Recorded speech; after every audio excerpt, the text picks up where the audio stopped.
Hey everybody, welcome back to Suck Less Saturday. I am your host, Neil. Hey, I got a question for you this week. Do you even micro drill? You need a shot timer because that which gets measured gets worked on. The Range Tech Timer is the official timer of Active Self-Protection because it is versatile, reliable, feature-rich, and very economical. Check out all it can do at the link below. All right, hey, over the course of Suck Less Saturday, this whole thing started way back when. Man, it's been a while now. It started because I wanted to suck less when I went back to the Gabe White class. And so I did some work and made some videos, and it kind of caught on. We had some fun. We've made some patches. We've given some stuff away. We do a ton of challenges on the Active Self-Protection, the Ask Dry Fire group in Facebook. So come join us there if you're not a member already. But I asked a bunch of friends to come on and help me and everyone else suck a little bit less and give us some drills and some tips and some ideas. There's a guy in the Dry Fire group named Chris Murray, and Chris Murray is a big time shooter. This guy gets it done. He's been trained by some of the best, some of my favorites. He's been through Jedi, he's been through Gabe White, through a Dark, a Light, and a Turbo Pin. This guy has got some stuff done, and he runs a gun well, and he gives great advice in the group. Man, we're so happy to have him there. I asked him if he'd come on and do a Suck Less Saturday with me, and he kind of took it in a different direction. And all of a sudden one day I got an email on here, hey, here's my video. And he made this. And I just want to introduce it. And then I'm going to step back off the camera and you guys get to watch this thing. This is a pretty cool thing, but pay attention. This is a guy that he's done his Turbo Pin. He can do it pretty well regularly on demand. And he's a great guy too. So I want to say thanks for doing it. I want to introduce you guys to my good friend, Chris Murray. Drop it! Now! Now! Get away from the car! Get your hands up! You stand right there!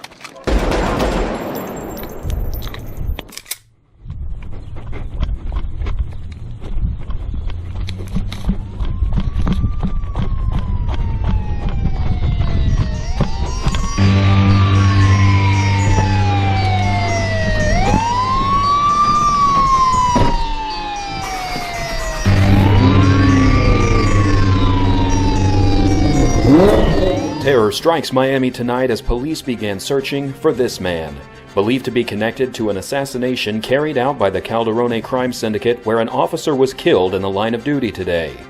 Miami's top detectives are currently on the hunt for the suspect.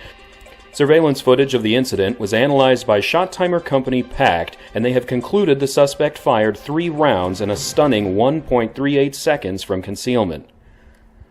Miami PD are prepared to offer an award to any local citizen who can provide evidence they can match this feat, in hopes they can help in apprehending him. Renowned firearms instructor Gabriel White has already taken on this task in hopes of spurring other pistol enthusiasts to rise to the challenge. For full rules and details, go to www.triggerprep.com/challenge. More on this story as it unfolds. Welcome to Suck Less Saturday. My name's Chris, and I'll be your substitute teacher today. Pretty fun video, right? That was produced by my good friend Rusty, aka Turbo Pin recipient number 11. It's actually an homage to a scene from Miami Vice where the show's firearms instructor, Jim Zubiana, demonstrates what's called the Mozambique or failure to stop drill, which will be the subject of today's video. Before we get any further though, I just wanted to briefly introduce myself. Again, my name is Chris. I'm really just a regular guy with an irregular amount of training and practice. I've got a couple hundred hours of private instruction from some of the nationally known instructors such as Scott Jedlinski, Tim Herron, Steve Anderson, and of course, most notably Gabe White, where I got these little beauties. What these are a Dark, Light, and Turbo Pin, which are awards that are given to individuals who demonstrate competency in the 4 core technical skills tests that he administers during class. Dark is the beginner, you could say. Light is intermediate, and then Turbo is the highest honor that he gives. I think this is important to you guys, the audience, because it demonstrates one principle that I really want to get across to you, and that is I wasn't born with any specific inherent abilities or skills that I haven't worked for. So if you do the work, if you do the dry fire and you set a goal, you can achieve it. Even if you start at a reasonably good standard, you can achieve exceptionalism if you do the work.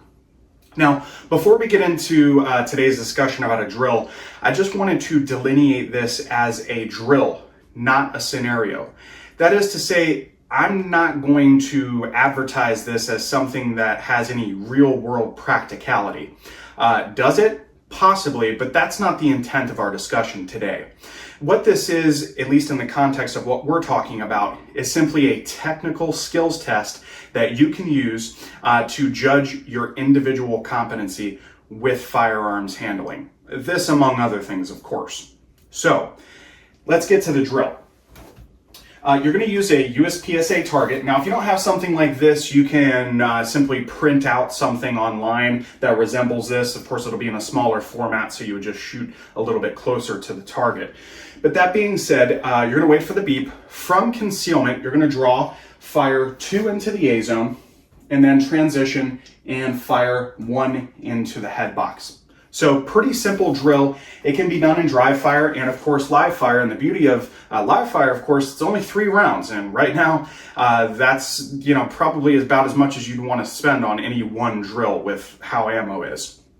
So let me break down the drill into what is called micro drills. This is a concept that was first introduced to me by Scott Jedlinski.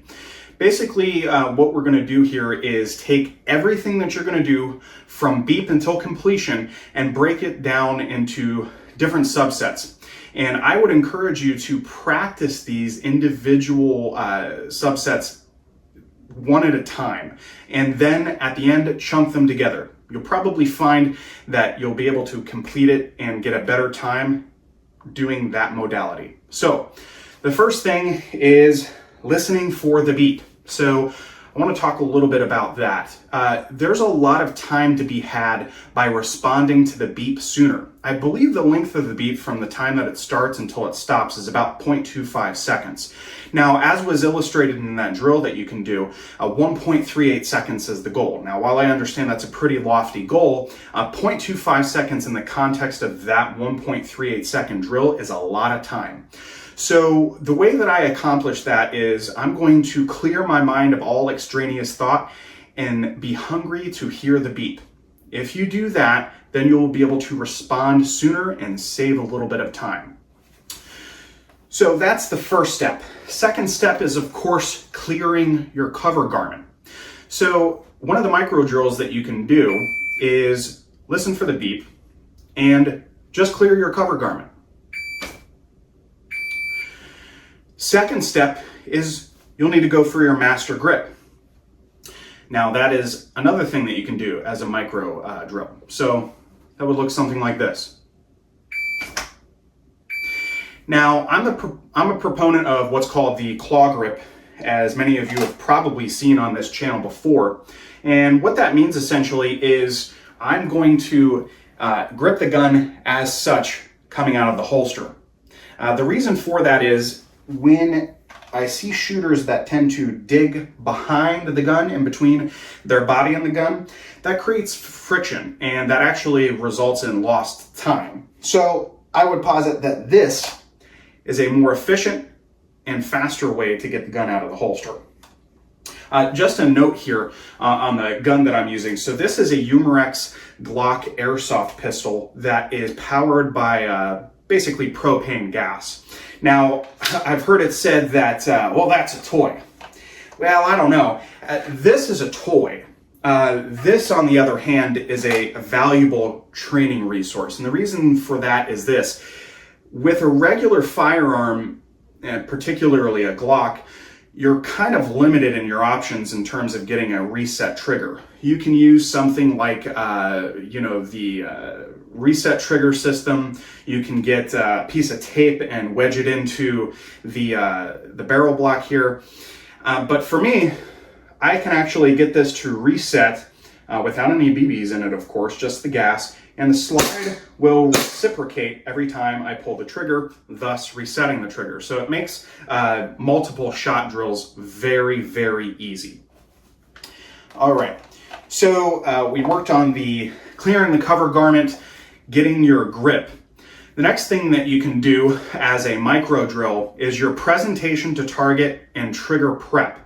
Now, as I'm exiting the holster and orienting the firearm toward the target, I'm not really doing anything else. And so ultimately, once I reach the final plane of presentation, I'm going to need to fire my first shot. So I would contend that if you eat up some of that time, once the firearm is oriented toward the target, you can start prepping the trigger. Get to the wall, and as you reach your final plane of presentation, now you're ready to fire the gun, right? So that's your first shot. So again, from the holster, orient it towards the target, finger on the trigger, prep, shoot.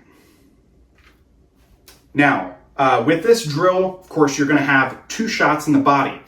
So the second thing that you're gonna need to do in that presentation is a second shot. Now, that A zone is a pretty generous target, and so, you don't have to wait for the dot or iron sights to fully settle back into that target zone in order to get your second shot. Anywhere in the A zone is good enough. So keep in mind, when you're shooting this, you don't need to wait for it to completely settle to get your second shot. You can simply shoot it when you have an acceptable sight picture, which is anywhere in that A zone. The final part of this drill, and I would say probably the second most important thing in terms of time, is going to be your transition from the body to the head. Now, there's an important principle to remember here when you're doing that, and that is that your eyes should lead the gun. What we find sometimes is that shooters who do not lead their eyes with the gun will simply drive the gun and then end up shooting something over or around the head box. That's suboptimal, right? So if you lead the target, look at the target, and then bring your gun up, that is quicker. So always lead your eyes, then the gun. So let me demonstrate to you guys what that might look like. Of course, we've got the timer right now, 1.38 second par. And I'll go ahead and demonstrate to you what this will look like in real time. Now, this particular drill calls for hands up, not quite in surrender above shoulders, just merely above the nipple line, right? Now, I always have the hand that's going to clear my cover garment on the bottom because that is the one that will be moving to clear first, and then this will go for the gun second. Before I get started here, let me get some of my cheater juice. This stuff is really helpful for grip, especially when you're out on the range. If you're outdoors, hands will get sweaty and it's just not a good time. All right, so 1.38 second par. Let's see what we can get put together here.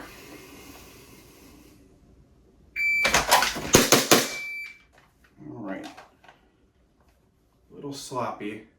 See if we can clean that up.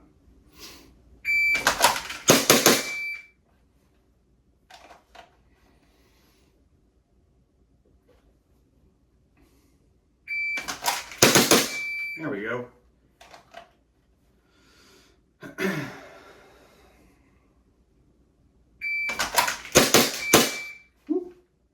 So what happened there, a little bit of trigger freeze. So when you're really trying to go fast on that trigger, some of that can creep in. So just watch out for that.